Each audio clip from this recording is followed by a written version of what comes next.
What is the secret to making a marriage work?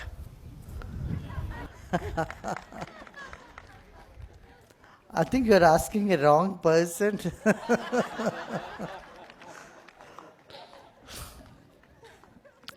You know, there was a gentleman here from Germany and a lady from Italy here. And both of them had married several times before.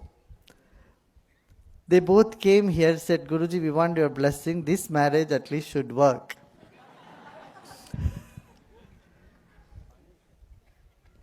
And I asked that gentleman, do you know Italian? He said no. And I asked her, do you know German? Said no. They both didn't know English. I said, then don't learn each other's language, it will work.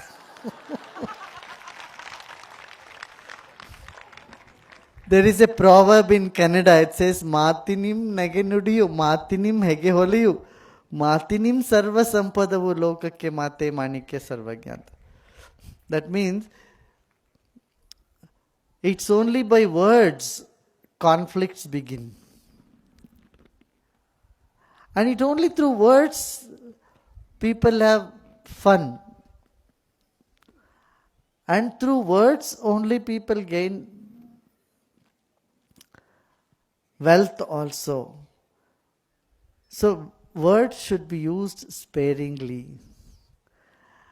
You know, usually people, when they have some misunderstanding, will say, let's talk it out. Right? Let's sit and talk it out. But the talk it out doesn't work at all.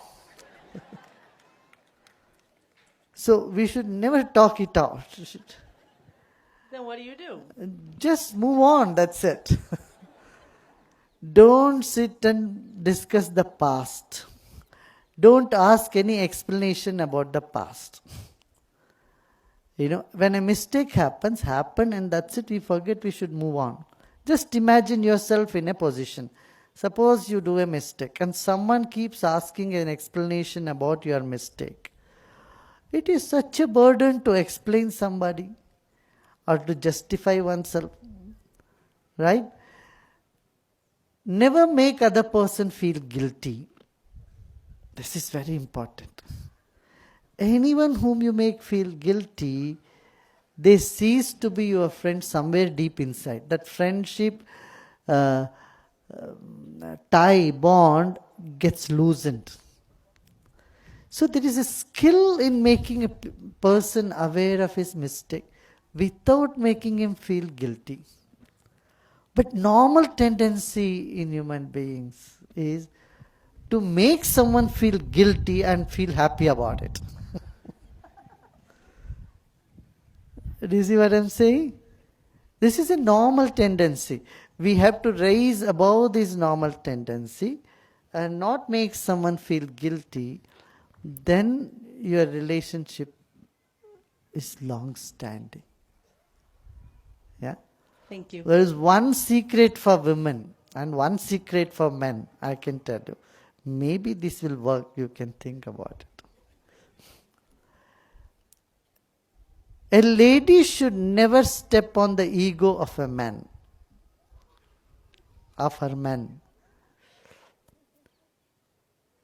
You got it? A lady should never step on the ego of her man.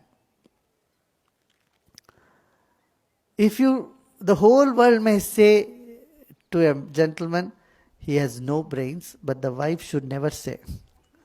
She should always say, you are the most intelligent person on the planet. Just the fact that you don't use your brain doesn't mean you don't have it. She should always pump his ego. This is very much essential. If a lady starts telling a man, you are good for nothing, you are a vegetable, and he will really become one. Now, one secret for man. Man should never step on the emotion of a woman. She may complain to you about her brother, her mother, her family, but you should not join the bandwagon. The moment you start nodding with her complaint, she will turn around all 180 degrees. She will, instead of, dwelling on her complaint, she will complain about you. Say, why do you say, how dare you could say such thing about my father? What do you know? She will start turning the wheel around. And if she wants to go for some religious programs, yatra maybe, or a movie, or shopping, you should just simply agree and give her the credit card. So don't step on the emotion of a woman, then everything will be fine. And for both of you, don't ask proof for others' love for you. Don't ask them, do you really love me? No. Why you don't love me? That sort of complaint, should never say that. Never give the burden to someone to prove their love for you. Do you see what I'm saying?